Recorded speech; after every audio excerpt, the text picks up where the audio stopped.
This is going to be episode 2.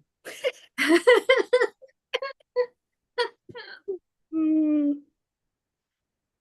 okay. Great. Hi, everyone. Hello, everyone. Welcome. We have Ishel Welcome. here. Your name says Kai Kenny. Oh, I'm so sorry. That's okay. That's her business partner for Fabula Yes, Tea. I always forgot to change the name. That's okay. We know who you are. We know who you really are. Thank you. Your true identity. Well, welcome everybody Welcome. to our Dear Asian Women podcast, episode 2. Um, we were talking about what we wanted to talk about or share with all of you today, and just vulnerability came through. And I just was sharing with Ishel, like, there's something in Asian culture where vulnerability is really misunderstood. Mm. And often it's like this thing of like, well, if I'm vulnerable, then I'm going to bring shame on my family. And then Ishel was saying something. Do you want to share your thoughts Uh, first? yeah, what I would share earlier is like a lot of people misunderstood if you sharing or you show vulnerability, it will be misunderstood as incapable or weak. That will bring like Kyla mentioned, shame to themselves or the family, and so like bringing them down. So they always feel fear to express that aspect of the experience of them. Yeah, exactly. And, I think, in the work that we do, well, Mm. I mean, we have very different work, but it's also so aligned in so many ways. But I think um, what vulnerability is, and maybe we can share like what vulnerability is to us Yes, instead of what it might be misunderstood for in the Asian culture. But exactly. Yeah. mhm. So for me, I find it like an invitation, Mm. right? So it's almost, and we did a constellation recently around, an invitation, right? Like there's a door, and the door isn't like you have to come and you have to do this thing and it's scary. No, the door was like there was somebody who actually represented the door. So Mm. cool. But the door representative was like, I'm actually an invitation. And everybody was like, what? So I kind of find like vulnerability is like a door. It's like this invitation where we get to play. Mhm. And I know you love this word play Yes. in your work too, right? Of like, hey, come here. Like, what is it? How are you really feeling? What's underneath? Oh, I have to be positive and like happy all the time. And what's really underneath? And then when you get to like open that door, if you know in the invitation and explore, and it's this incredible like adventure. And of course, like any adventure, right, there's going to be Yes. monsters. There's going to be, you might fall down a hole, but it might be like the Alice in Wonderland hole, Mhm. like, so it's really an invitation to get to know who you truly are. So, yeah, what do you think? What's vulnerability to you? I absolutely love that because that's what we've been sharing with the people who came to our Tea in Wonderland adventure and tea leaf reading adventure was recently explored. I invite them and say, well, it is the same feeling like joy, like sadness, like frustration, they're equally just part of us. It's just the way I describe to share is like it's some this um harmonia and unbalance or neglected feeling that just like a kid call for our attention. Hey, look at me, you know, I've been neglected for a while. So we always do is like what I see is like we can always invite it as like come over, have a cup of tea, let's sit together. And what would you like to tell me about me that I haven't get in touch with, what I neglected? So I feel like very similar to like it's a possibility for us to get to know the vulnerability, the feeling that we neglected or disharmonious within us, to have a chance to let us understand them again in a new way. Because it might not be, we always just have a one way of definition when we see vulnerability. At first, like it's a more negative feeling arise, the word. But what if it's not? I love that. And I love the inviting vulnerability to tea. Yeah. Because you know what, there's so much that I want to share based on what you shared, but I think that there's a couple things. The first thing is that we live in culture, and not just Asian culture, but in a culture where I think it's now called like toxic positivity. Right? Where it's like I'm only gonna look at you and respond to you if you're positive. Mm. And I'm only gonna look at those positive things and acknowledge those positive things. And then over here, if you're like, for example, vulnerable Mm. or maybe sensitive or Yeah. whatever, then you're ignored. So then what we start doing is we start ignoring those parts of ourselves too. Yes. And when we push and repress those parts of us down, it's not like they go away. Exactly. Like, okay, everything's fine. Tie the bow ribbon, Christmas is coming up. Like, tie the bow, everything's fine. No, it's like they're still there, you know. And the other thing, so I love what you said, because bringing vulnerability to tea, you're acknowledging them, Yes. right? You're like, hey, how are you?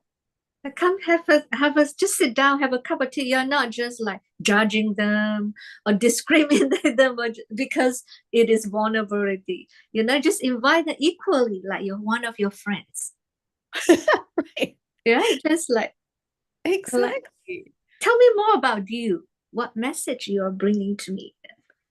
Exactly. Yeah. What do you need, right? Like, Yeah. what do you need to feel more seen? Mhm. More been heard or I love the when you mention it because it remind me I was exactly like that in the past for many years. I only choose the most positive words to use. Or every time when we wrote something on newsletter, like my business partner Kai King said, why you have to always avoid say, oh, this word is not positive enough. Let's change that. let's let's make it, let's replace this to more positive because I used to think because I just want to remind people. That's the reason I give it to him, to bring them to more lightness and positivity. It's like I want to remind them about all this bad connotation or stuff like that. But then slowly, eventually, I realized that is still part of me. I'm still holding that fear to connect with the different aspect, the shadow side of myself. So I still try to hide behind the possibility, like positive terms. Wow, that's so profound. Yeah. Wow. What and what great awareness. it took me many years, and I always stand strong and strongly. I used to strongly believe that if I stand strongly in the possibility of everything will be good. But eventually I found no, it is when I allow myself to experience the different part of me equally treated just like positivity, that everything will be in a harmonious state. And that uh going back to like playfulness and Mm, curiosity of inviting vulnerability to tea, right? And what you're saying, when we hide, yes, right? That's a fear base, exactly. right? But the curiosity and Mm, the playfulness, right? That's love based, mm, yeah. right? Because you're like, hey, I'm curious about you all, Mm, right? Like that's a very love based thing. And the more you're doing that, mm. the more it is feels safe for you to then explore. It's kind of like a jumping off point. Is you feel more familiar and get more and more comfortable in an uncomfortable state or unknown state. Exactly. Because, in family constellations, this is so hard for me. So speaking of, I mean, I spent many years very judgmental and critical of others, including myself, because Mm, that's how I grew up. My mom was very judgmental and critical of me. I don't blame her. I'm mm, just stating this environment. And I didn't even realize, like sometimes we don't even like maybe you just don't, it's all very subconscious, right? yes. And so I grew up just like very judgmental and critical. And so let's say if I were in the case of like not being positive, I would like judge and criticize myself. Kyla, why aren't you more positive? Or Mm, why aren't you more whatever, right? And so, um, what is so interesting about family constellations work is that when we judge and criticize others, we exclude them from the system, from the family system, from the system. mm, And when we exclude them, that means we don't acknowledge them. When we don't acknowledge them, that means we can't heal anything, yeah. whether it's vulnerability, like a feeling or right emotion, or it's actually a family member in our family, right? Everyone needs to be given a place. Exactly. It's just like same as we do a lot of Tilly reading adventure to explore because they always feel like being pulled back or haunted because all this noise and voice didn't get a chance to be recognized, to be acknowledged, and never be seen here. So it's keep bugging you behind you, like jump up to scare you sometimes, Mm, right? So mm. in terms of just keep annoying them because just like kid, right? You keep annoying it, it keep grabbing Yep. your attention, like keep making louder, loud. If you didn't hear me, I make even louder noise. Or I jump, or I fall, or I hurt myself to make you finally pay attention to me. I think it's exactly the same thing with vulnerability or all different emotion. If you didn't acknowledge them, they will keep making up some incidents until finally you're willing to take a moment to recognize and say, okay, fine, let's talk. I see you. I love that. That's so like family constellations language. I see you. Yeah, that's like, I see you. I love that. Um, Tell me, and then maybe we'll wrap this up and share with our audience what what would be a starting point? Like, when you were in that early stages Mhm. of, maybe not acknowledging the vulnerability side, or not recognizing the vulnerability part. Basically, what did you need to do before you invited vulnerability to tea? I think what I learned for myself personally, experience, I feel them first. I locate them, I feel them, I just like, where is vulnerability reside in my body? Mm. Which part are you living in me right now? I think that's the very first thing. And when you take a moment to connect with, you feel that in certain body sensation or pain actually associate with different emotion and feelings. And when you ask, usually you receive the answer. You feel it in the body. Hmm. And then when I feel that in my body, and I just like, now I know where this sensation, this pain came from. It came from vulnerability. Hmm. It's live in my chest or in my feel this part. And then I started to invite them to have a conversation. Why you are living here? Why you found this is a comfort space for you to stay? And how long you been staying? It's like it's just when I feel that I will invite one at a time to have like just like to get to know, say hello. First to just say hello to you. Hello, I know you live here. And then I will based on how my what capacity I have and how my current situation, then I will choose to have a very just say hello to it. Then when I feel ready, I start a conversation. Just like a curiosity, just like, hey, who are actually or why you're living there? What does it do with like our how's our relation? It's like some very simple question. Who are you? What you are there for? It's like for me, it's more easy because I can always invite them over a cup of tea. Just like tea can just 5 minutes, 10 minutes. I don't need to stay there for too long. Just sit with them. Every time I get an kind of correspondence for them, I get a new insight, and then I will sit with them. Then we can always have a next episode or conversation over the next cup of tea. I love So it that. will not be overwhelmed for me. So Mm. that's how I started. Just started over a cup of tea first. After this cup is done, the conversation stopped. No matter what, I would not continue to dwell with it.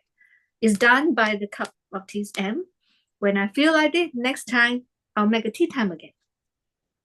I love that. And, like you can tap into your body, right? When is the next time?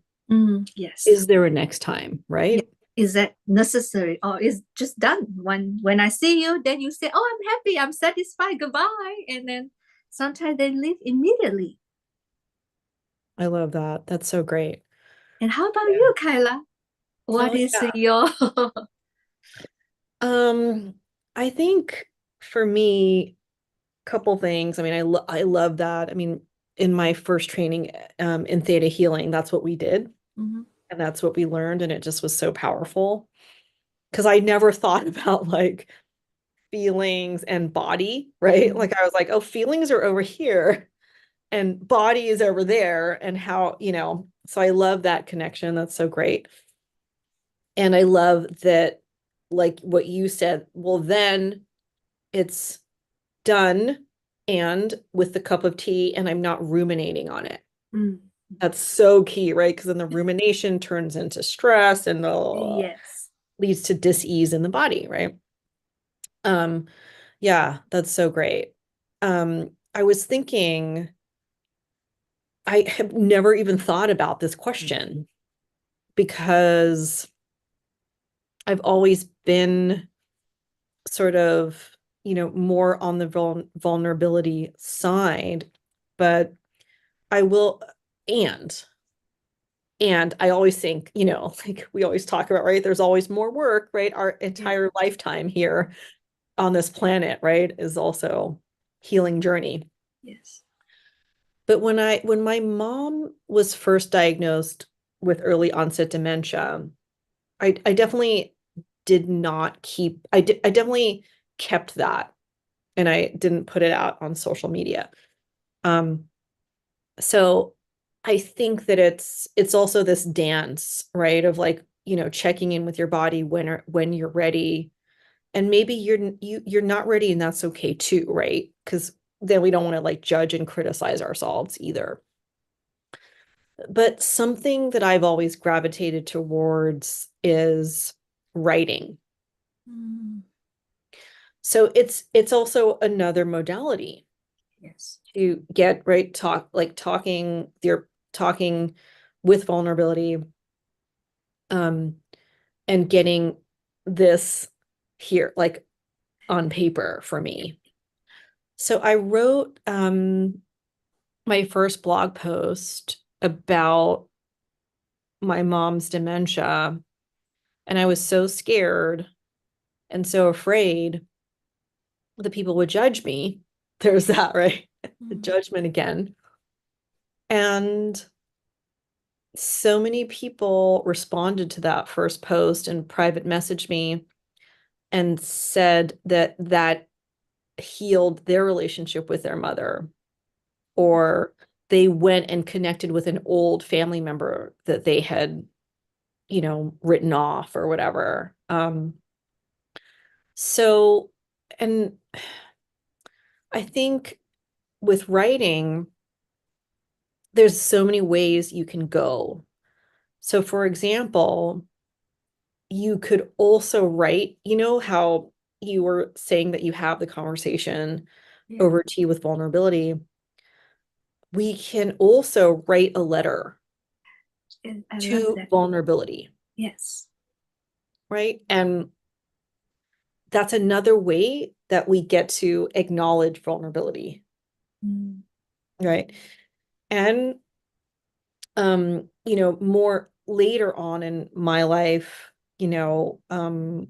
certainly I would use family constellations and have, you could have somebody represent vulnerability and actually, watch that conversation.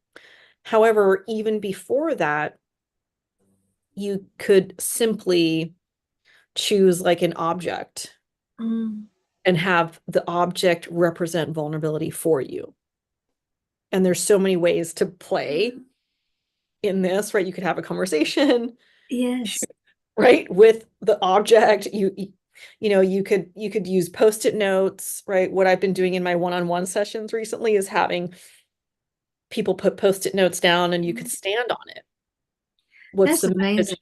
Yeah. Right. Yeah, it's so you're like post-it notes, what? But it's so profound because then Yeah. you're tapping into the energy Mm. of vulnerability. What's the message coming through there? I love that because many of us, even including me at the beginning, we might not feeling comfortable to have a direct conversation with vulnerability right away. But when you bring it out there, you can be out of the scene and be an observer. So from an observer perspective, it's much easier to tap into to start a new, fresh conversation as an outsider, not like together and tango together. So that is a very powerful way, in fact. Oh, thank you. Yeah, thank you. I received that. And likewise, yours is too, right? And I think just, to wrap it up, like I keep saying we're gonna wrap it up. Michelle and I, just so everyone knows, when we get together, we talk for like hours, Ours. hours over tea. Um, but I think really, and I'm sure you would agree, and you tell your clients as well, like we can tell you what we do, but also ultimately find what works for you, Yes. right? Yeah. And that's the beauty of this journey. Yeah. Or honor your own truth and honor your own feelings, I think. What a great ending. I love that. Honor your own truth and your own feelings. And we are so grateful for everybody joining us today on our second episode of Dear Women, Dear Asian Women. Yeah.